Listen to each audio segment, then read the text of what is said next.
आज हम बात करने वाले हैं मैथिली शरण गुप्त जी की कविता यशोधरा के बारे में, जिसमें शब्द सारे भावों से भरे हुए हैं। हर पंक्ति में एक अर्धांगिनी का कर्तव्य भाव झलकता है।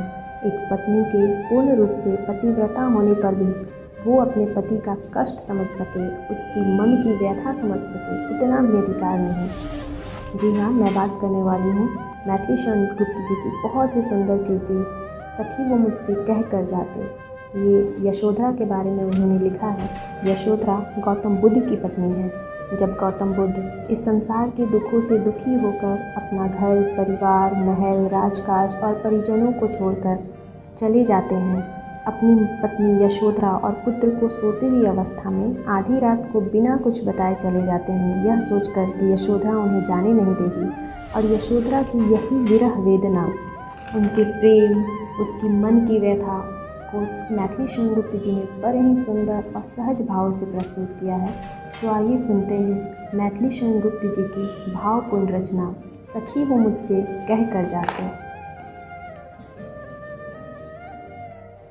सिद्धि है तो स्वामी गए यह गौरव की बात, पर चोरी चोरी गए यही बड़ा व्याघात। यशोधरा अपने मन की व्यथा अपनी सखी से कहते हैं कि मेरे स्वामी सिद्धि पाने के लिए गए हैं, यह मेरे लिए गौरव की बात है, पर वो चोरी चोरी गए हैं, यह मेरे लिए बहुत ही पीड़ादायी है, बहुत ही कष्टदायी है।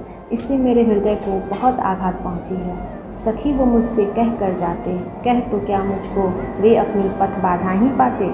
सखी वो मुझसे अगर कह कर जाते तो क्या मैं उनके पथ की बाधा बनती, क्या मैं उन्हें जाने से रोक देती। मुझको बहुत उन्होंने माना, फिर भी क्या पूरा पहचाना।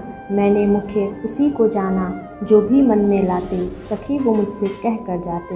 हे सखी, वो मुझको बहुत मानते थे, मुझे बहुत आदर सम्मान देते थे, फिर भी क्या उन्होंने मुझे पूरी तरह पहचाना। क्या मैं इतनी कमज़ोर हूँ। हर बात वो मुझे बताते थे, पर इतनी बड़ी बात उन्होंने मुझे क्यों नहीं बताई। मेरे लिए तो वही बात मुख्य होती जो वो मन में लाते, पर ये बात उन्होंने मुझे क्यों नहीं बताई। सखी वो मुझे बता कर तो जाते। स्वयं सुसज्जित कर के क्षण में प्रियतम को प्राणों के पन में हम ही भेज देती हैं रण में, छात्र धर्म के नाते। सखी वे मुझसे कह कर जाते।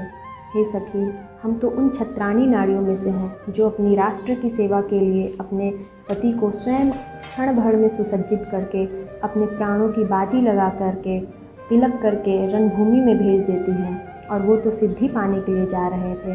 वो मुझसे कह कर तो जाते, मैं खुशी खुशी उन्हें विदा कर देती। हुआ न यह भी भाग्य अभागा, किस पर विफल गर्व अब जागा। जिसने अपनाया था त्यागा, रहे स्मरण ही आते। सखी वो मुझसे कह कर जाते। मैं भी कितनी अभागी हूँ, मुझे इतना भी सौभाग्य नहीं प्राप्त हुआ कि मैं अपने पति के शुभ काम में उनकी सहभागी बनूँ। अब मैं किस पर गर्व करूँ, मैं किस पे अभिमान करूँ। जिसने मुझे अपनाया था उसी ने मेरा परित्याग कर दिया। एक वो मुझे कह कर तो जाते, अब तो बस उनके साथ जो मधुर पल हमने बिताए थे वही बार बार स्मरण आते हैं। सखी वो मुझसे कह कर तो जाते। मैथिली शरण गुप्त जी ने इस गीत के माध्यम से न सिर्फ यशोधरा की मनोव्यथा को प्रस्तुत किया है, बल्कि उन सभी स्त्रियों की मनोदशा को चित्रित किया है जिनके पति उन्हें छोड़कर बिना कुछ बताए चले जाते हैं, ये सोचकर कि उनकी पत्नी उनके मार्ग की बाधा बन रही है। लेकिन वो ये नहीं सोचते कि उनके जाने के बाद उनकी पत्नी की दशा क्या होगी। समाज के द्वारा उन्हें उपेक्षित समझा जाता है, कोई उनकी हृदय स्थिति नहीं समझती, लेकिन उनके हृदय की स्थिति मैथिली शरण गुप्त ने समझी है। उन्होंने ऐसी ही समाज से उपेक्षित स्त्रियों जैसे कि उर्वशी, कैकेयी और यशोधरा के बारे में बहुत ही अच्छे से सुंदर से प्रस्तुति की है।